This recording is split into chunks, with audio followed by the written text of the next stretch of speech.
ఎలా ఉన్నారు? అందరూ బాగున్నారు కదా? నేను కూడా చాలా చాలా బాగున్నానండి. చూడండి ఏం చేస్తున్నాను నేను. పాలు తీసుకొని పెద్ద మంట మీద హై ఫ్లేమ్లో తిప్పుతా ఉన్నా, గంటి తీసుకొని. ఎందుకు అంటే నాకు కోవా కావాలన్నమాట. కోవా దేనికి అంటే నేను క్యారెట్లు తీసుకొచ్చాను కదా, హల్వా చేసే క్యారెట్లు, హల్వా క్యారెట్లు తెచ్చాను కదా. సీజన్ కదా ఇది, ఇప్పుడు దొరుకుతాయి కదా. దానికోసం కోవా కావాలి కదా, కోవా ఉంటే టేస్ట్ బాగుంటుంది కదా. అందుకని ఇద్దండి, 1 లీటర్ పాలు తీసుకొని చిక్కబడే వరకు ఇలా తిప్పుతా ఉండాలి. ఆ చిన్న మంట పనికిరాదనమాట. చిన్న మంట పెడితే కింద లేయరు అంటుకుంటుంది, అది బాగోదన్నమాట.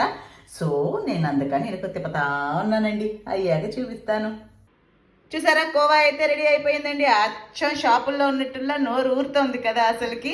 కాకపోతే దీంట్లో ఎలా చేశాను, ఏమేం వేశాను అనేది లాంగ్ వీడియో అప్లోడ్ చేస్తానండి, తప్పకుండా చూడండి.